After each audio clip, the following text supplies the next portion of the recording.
Ela tinha cerca de 15 anos e era muito bonita, enquanto ele tinha mais de 50 e era o futuro imperador do Império Romano. Em 38 a.C., Tibério Cláudio César Augusto, conhecido na história como Cláudio, casou-se com sua prima em segundo grau, Valéria Messalina. Este não foi um casamento por amor. Alguns até afirmam que ela só se casou com ele para se alinhar com uma das famílias mais poderosas do Império Romano. Seja qual for o motivo, a história o lembraria como um imperador que babava e gaguejava, e ela como uma das mulheres mais controladoras, desonestas e ambiciosas de toda a história.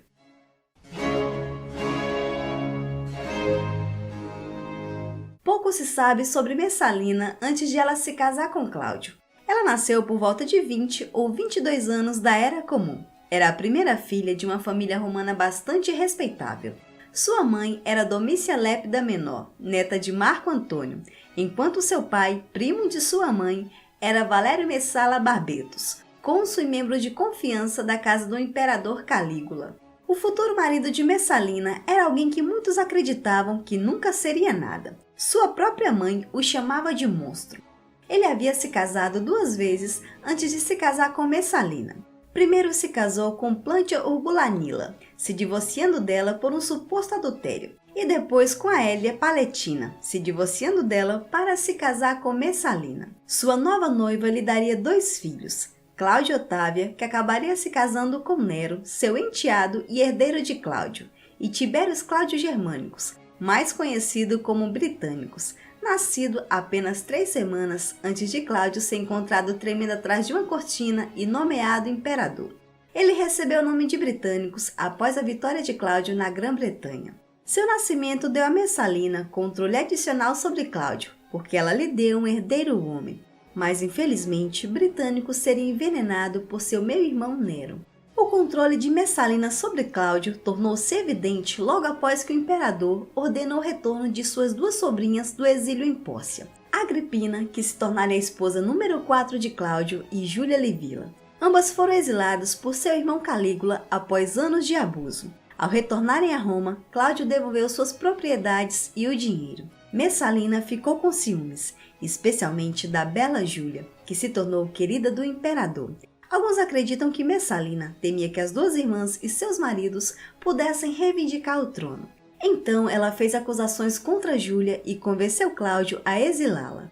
Júlia acabaria por morrer no exílio de fome, e seu marido, Marcos Vinícius, foi executado sob acusação de adultério. Já Agripina, sabiamente, ficou em segundo plano. O uso de acusações forjadas não se limitavam a Júlia. Messalina fez acusações contra qualquer um que se opusesse a ela, e o time do Cláudio não podia ou não queria se opor a ela. Um dos defeitos desta mulher, e o mais associado a ela, era a falta de fidelidade ao marido. Da mesma forma, tem a pena de qualquer um por quem ela se apaixonou. Um dos melhores exemplos disso foi com seu próprio padrasto. Após a morte do marido, a mãe de Messalina casou-se com Apio Silano, governador do leste da Espanha. Infelizmente para Silano, Messalina se apaixonou por ele. No entanto, ele rejeitou seus avanços repetidamente. Em retaliação a essa rejeição, a imperatriz convenceu seu amigo Narciso, secretário de Cláudio, a alegar que ele teve uma visão onde Silano havia esfaqueado o imperador. Para influenciar ainda mais Cláudio, Messalina alegou que teve um sonho semelhante. Como resultado, Silano foi executado. Suas paixões têm sido objeto de boatos e fofocas por gerações. Esses rumores incluem suas supostas noites trabalhando disfarçada em um bordel local. Uma repressão às conspirações reais ou imaginárias seguiu-se após a execução de Silano, com inúmeras mortes e, claro, confisco de propriedades. A insaciável Messalina não limitou sua paixão apenas à vingança. Ela também gostava da aquisição de objetos. Um bom exemplo disso ocorreu quando ela se voltou para os belos jardins de Lúculo, de propriedade de Valérios Asiáticos. Como sempre, ela os queria e sabia como consegui-los. Tal como aconteceu com outros, Valério foi acusado de conspiração contra o imperador e foi condenado à execução. Mas em vez de ser executado, ele foi autorizado a cometer suicídio. Os jardins agora eram dela.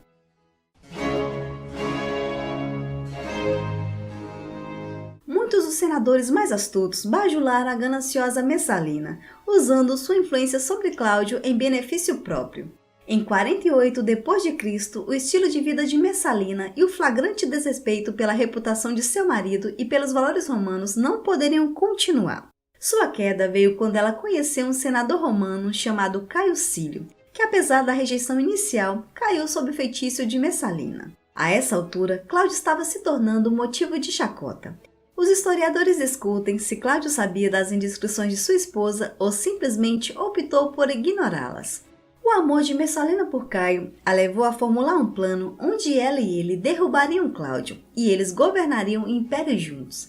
Enquanto Cláudio estava fora da cidade, ela forçou Caio a se divorciar de sua esposa, Júnia Cílio, e se casar com ela em uma cerimônia simples no palácio em sua casa.